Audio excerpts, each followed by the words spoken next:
భర్తని పాడు చేసేటువంటి 3 పాపాలున్నాయి. ఈ 3 పాపాల విషయంలో భర్త చాలా జాగ్రత్తగా ఉండాలి.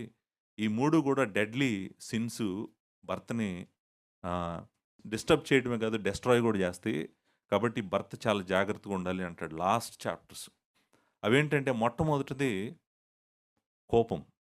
మొట్టమొదటిదేంటి? కోపం. నాకు తెలుసు చాలామంది భర్తలకు కోపం లేదు. హ్మ్. మీకసలు కోపం అంటే ఏంటో తెలీదు, నాకు తెలుసు ఆ సంగతి.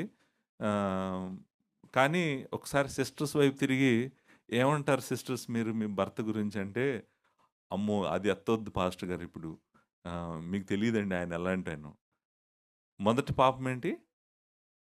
కోపం. Uncontrollable anger. దేవుని నీతిని నెరవేర్చకపోవటం కాదు. నీ జీవితాన్ని, నీ కుటుంబాన్ని నాశనం చేస్తది. అంత డెడ్లీ ఫోర్స్ అది. Anger is a very deadly force. Destructive force. That is number 1. Number 2 రెండవ పాపము, రెండవ సిన్ను పురుషుడిని లేదా భర్తని డిస్టర్బ్ చేసేటువంటి భయంకరమైన సిన్ ఏంటంటే పిరికితనం. పిరికితనము లేకపోతే చింత, వర్రీ అండ్ ఫియర్. అవి పైకి మంచిగానే కనపడతాడు గానీ భర్తను లోపల తినేస్తాయి. ఈ 2 భయంకరమైనటువంటివి. భయము ఉన్నటువంటి భర్త సరిగ్గా ఫంక్షన్ చేయలేడు. తన పొజిషన్‌లో ఫంక్షన్ చేయలేడు. భార్యని జాగ్రత్తగా చూసుకోలేడు. ఎందుకంటే తన లోపల విపరీతమైన చింత, భయము ఉంటది కాబట్టి. ఇది రెండో పాపం.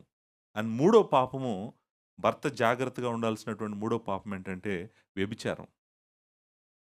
తన భార్యకు బయట తను సుఖాన్ని వెతకడం ఒక డెడ్లీ ఫోర్స్. వీటికి ఈ మూడిటికి 3 అధ్యాయాలు ప్రత్యేకంగా లాస్ట్‌లో ఈ బుక్‌లో ఉంచాడనమాట. ఎలా ఈ పాపాలు మనల్ని నాశనం చేస్తాయి, ఈ మూడిటి నుంచి మనము ఎలా బయటికి రావాలి అనేటువంటి దాన్ని మాట్లాడతాడు.